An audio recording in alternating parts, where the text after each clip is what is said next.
أكبر ولله الحمد. الله أكبر الله أكبر لا إله إلا الله والله أكبر الله أكبر ولله الحمد.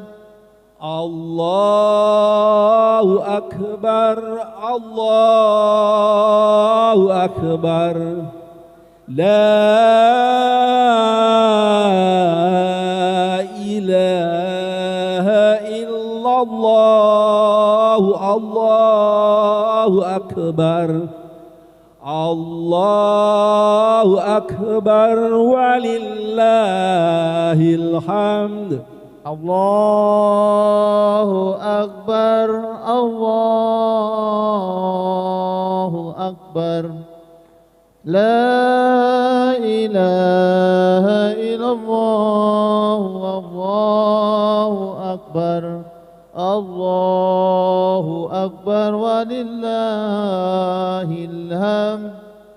الله أكبر الله أكبر لا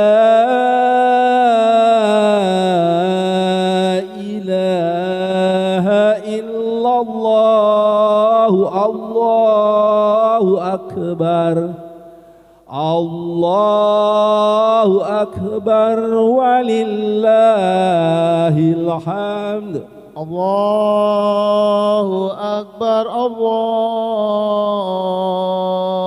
أكبر لا إله إلا الله والله أكبر الله أكبر ولله الحمد. الله أكبر الله أكبر لا إله إلا الله الله أكبر الله أكبر ولله الحمد. الله أكبر الله أكبر لا إله إلا الله والله أكبر الله أكبر ولله الحمد. الله أكبر الله أكبر لا إله إلا الله الله أكبر الله أكبر ولله الحمد. الله أكبر الله أكبر الله أكبر لا إله إلا الله والله أكبر الله أكبر ولله الحمد. الله أكبر الله أكبر لا إله إلا الله الله أكبر الله أكبر ولله الحمد. الله أكبر الله أكبر لا إله إلا الله والله أكبر الله أكبر ولله الحمد. وعمل الأعمال الصالحة. Asyhadu an la ilaha illallah wahdahu la syarika lah wa asyhadu anna Muhammadan abduhu wa rasuluh. Aidin aidat rahimakumullah. Kurban merupakan, Allah telah menetapkan itu dalam surat Ali Imran ayat 95. Allah berfirman, a'udzu billahi minasyaitonir rajim. Qul sadaqallah. Katakan olehmu, jadikan keyakinan olehmu, sadaqallah, maha benar Allah. Fattabi'u millata Ibrahim hanifa, ikutilah oleh kalian agama Ibrahim yang lurus. Ini satu di antara perintah qat'i yang Allah tetapkan dalam Al-Quran. Artinya siapa yang tidak mengikuti agama Ibrahim, siapa yang tidak mengikuti millah Ibrahim, pertama Allah menetapkan dia itu orang bodoh dan membodohi dirinya sendiri. Ini Allah yang berfirman. Sebagaimana Allah berfirman dalam surat Al-Baqarah ayat 130. Wa may yarghabu an millati Ibrahim illa man safiha nafsah. Tidak ada siapapun yang membenci millah Ibrahim, siapapun yang menghalang-halangi terjadinya syariat yang diajarkan oleh Ibrahim alaihissalam, illa man safiha nafsah, kecuali orang itu telah membodohi dirinya sendiri. Dan ini berlaku bagi siapapun yang menghalang-halangi syariat yang diajarkan Ibrahim alaihissalam, itu adalah orang yang telah memperbodoh dirinya sendiri. Bahasanya bukan jahil, tapi sapihun. Orang Sunda bilang sapih itu tai kahulu-hulu.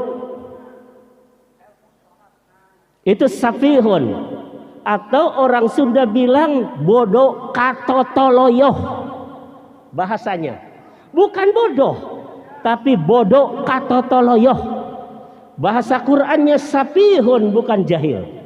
Dan ini Allah yang berfirman, Al-Baqarah 130. Yang kedua, Nabi kita, Nabi Muhammad sallallahu alaihi wasallam, ketika ada orang tidak suka melaksanakan millah Ibrahim, maka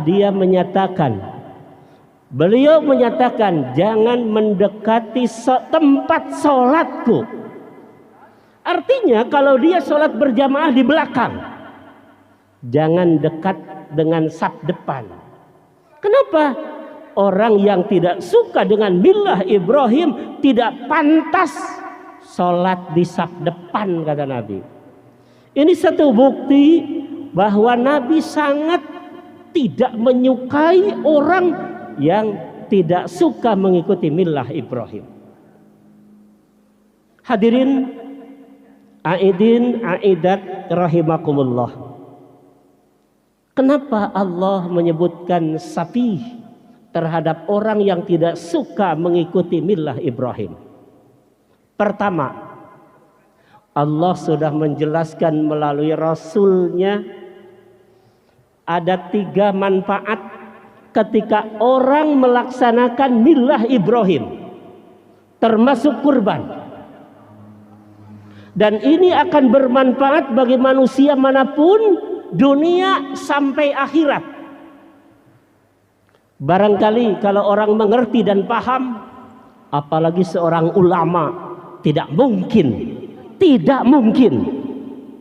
menghalang-halangi berjalannya millah yang diajarkan Ibrahim. Kenapa? Ini akan bermanfaat bagi semua manusia, dunia sampai akhirat.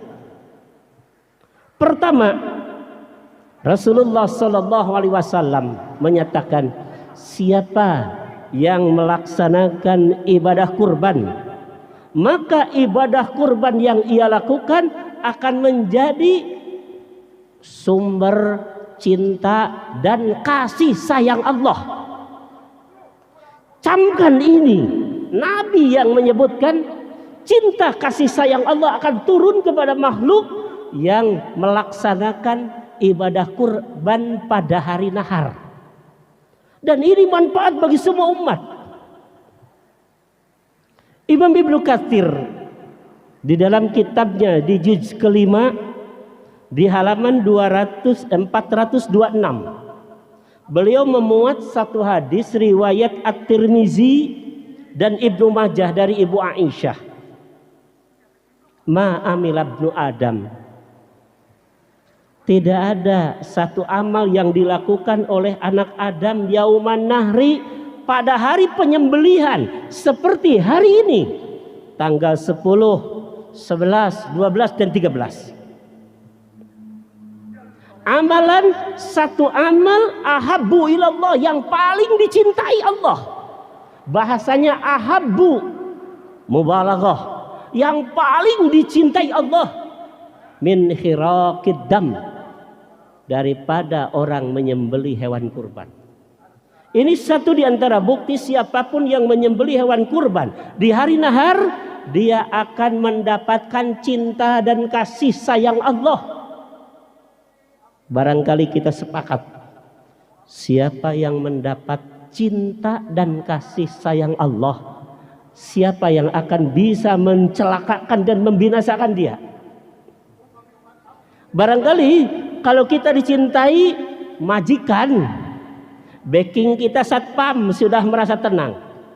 Sekarang siapa yang kurban dicintai Allah, backing baginya adalah para malaikat. Kira-kira siapa yang bisa melawan Allah dan malaikat? Ini satu di antara tawaran dari Allah. Siapa yang menjalankan milah Ibrahim, cinta dan kasih sayang Allah akan turun pada saat itu. Kemudian yang kedua, Rasulullah Shallallahu Alaihi Wasallam menyebutkan, siapa yang melaksanakan ibadah kurban, maka ibadah kurban itu akan menjadi pewangi dirinya nanti pada hari kiamat. Barangkali sudah tidak zaman sekarang menjelaskan orang yang kurban, hewan kurbannya untuk ditunggangi lewat di jembatan Shiratal Mustaqim. Ini sudah tidak zaman sekarang. Kenapa? Gak ada dalilnya. Yang ada dalilnya, kurban akan mengantar seseorang ke surga dan menjadi pewangi dirinya nanti di surga. Rasul Shallallahu Alaihi Wasallam pernah mengajarkan kepada istrinya sendiri, Ibu Aisyah, dan ini ditulis dan diabadikan oleh seorang ahli tafsir, Imam As-Suyuti, dalam kitabnya Ad-Durrul Mansur fi Tafsiri bil Ma'thur di juz ke-6 di halaman 51. Rasul sallallahu alaihi wasallam mengajarkan kepada Ibu Aisyah radhiyallahu an, dan Ibu Aisyah mengatakan, ya ayyuhan nas, kata Ibu Aisyah, wahai manusia, dhahu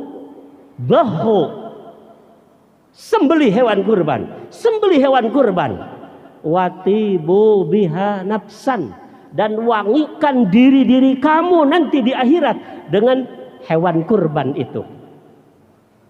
Hadirin muslimin muslimat, aidin aidat rahimakumullah. Tentu saja dengan tawaran yang ini Rasul sallallahu alaihi wasallam memberi jaminan, siapapun yang melaksanakan milah Ibrahim, dia akan bisa hidup leluasa dunia sampai akhirat. Dan ini jaminan dari Allah dan Rasul. Siapapun tahu janji Allah tidak akan meleset. Tidak akan meleset. Kemudian yang ketiga, tawaran ini harus kita terima. Tawaran ini harus kita sambut. Kenapa? Rasul sallallahu alaihi wasallam menyebutkan siapa yang melaksanakan ibadah kurban pada hari nahar, maka ibadah kurban yang dilaksanakan akan menjadi wasilah diterimanya sejumlah hasanah. Bahasanya bukan hasanatun, tapi hasanatun. Berbagai jumlah yang disebut hasanah. Nabi SAW menyebutkan ma min abdin yuwajjihu bi udhiyatihi ilal kiblah. Tidak ada seorang hamba yang menghadapkan udhiyahnya ke kiblat kemudian dia menyembelihnya, illa kecuali kana dammuha darahnya, wa qarnuha tanduknya, wa sufuha kulit-kulitnya, hasanatun akan menjadi sejumlah hasanah bagi orang yang melaksanakan kurban. Pada saat itu Imam Ahmad memuat satu hadis yang bersumber dari Zaid bin Arqam. Ketika Nabi SAW menyebutkan satu ayat di surat Al-Hajj ayat 36, wal budna ja'alnaha lakum min sya'airillah. Hewan-hewan kurban itu aku jadikan sebagai syariat, syiar dalam agama kalian.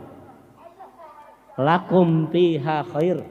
Jika kamu melaksanakan syariat itu, maka kamu akan mendapat sejumlah kebaikan-kebaikan.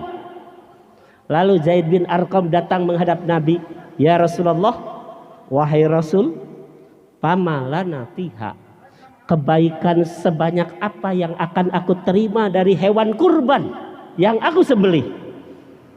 Saat itu Nabi SAW menjawab, bikulli sya'ratin hasanah. Tiap lembar-lembar bulu binatang yang kamu kurbankan itu jadi hasanah buat kamu. Barangkali gak ada orang yang mampu menghitung berapa lembar bulu kambing yang kita kurbankan. Maka Rasul menjawab, sebanyak itulah yang Allah sediakan sejumlah hasanah bagi yang kurban. Barangkali kalau kita meyakini itu, gak ada orang yang bisa melewatkan kurban 1 tahun pun. Kenapa? Sayang sekali. Setiap lembar-lembar bulu binatang yang dikurbankan itu jadi hasanah buat kita yang kurban. Sedangkan Imam Al-Qurtubi dalam kitabnya di juz kedua di halaman 433, beliau memuat apa yang disampaikan oleh sahabat Qatadah. Kata Qatadah, kalau Allah membagikan sejumlah hasanah sebanyak lembar-lembar bulu binatang yang dikurbankan, lalu apa yang disebut hasanah itu? Qatadah menyatakan, hasanatun fid dunya. Kalau Allah memberi manusia hasanah di dunia, itu berarti al-atiyah fisihah. Kalau dia diberi kesehatan oleh Allah, lahirnya Allah memberi kesehatan juga batinnya. Ini yang disebut al-atiyah. Para ulama menyebutkan al-atiyah as-sihhatut tamah, sehat lahir, sehat batin. Bukan hanya luarnya tapi dalamnya. Ini al-atiyah fisihah. Yang kedua, di dunia Allah membagikan bagi siapapun yang berkurban al-kafaf fil mal. Jika ia diberi berupa harta oleh Allah, maka Allah memberi kecukupan baginya. Ini yang ditawarkan Allah dan Rasul. Ini di dunia. Wa qala al-Hasan, sedangkan Al-Hasan mengatakan wa hasanatul akhirah, sedangkan hasanah yang Allah berikan kepada yang kurban nanti di akhirat al-jannah, yaitu surga. Barangkali kalau kita hitung secara matematik terlalu murah Allah menawarkan seperti itu. Dengan 10.000 per hari kita bisa kurban tiap tahun, dan jaminannya di dunia Allah memberi al-atiyah fisihah. Kedua, di dunia Allah memberi al-kafafil mal, dicukupkan dalam urusan harta. Dan di akhirat jaminannya surga. Barangkali terlalu murah dengan harga 10.000 per hari. Barangkali kita saksikan yang lain menjamin 10.000 per hari hanya diberi jaminan kalau sakit dibantu biaya berobat. Berani. Ini tinggal mengukur iman kita. 10.000 per hari hanya dijamin kalau sakit dibantu biaya berobat. Bagaimana kalau tidak sakit? Gak keluar dana itu. Tapi banyak orang berani, lebih dari itu saja dibayar. Kira-kira 10.000 per hari Allah menjamin al-afiyah fisihah, al-kafafil mal. Ini di dunia, sedangkan di akhirat al-jannah. Lalu orang masih tidak berani. Pantas kalau Allah menyebutkan wa may yarghabu an millati Ibrahim illa man safiha nafsah.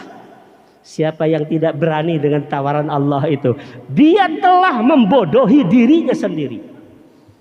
Mudah-mudahan saja dengan apa yang saya sampaikan, barangkali kalau hari ini kita sudah terlambat untuk kurban, tahun depan harus kurban.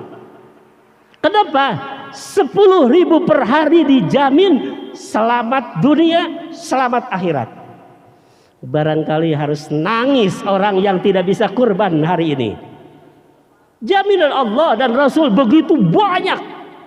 Dan bagi siapapun yang sekarang belum terpikir untuk berkurban, masih ada kesempatan 11, 12, 13. 3 hari ke depan kita bisa, sehingga nanti kalau kita tergiur dengan tawaran itu, maka Allah menyatakan bahwa kita itu orang yang benar-benar mukmin.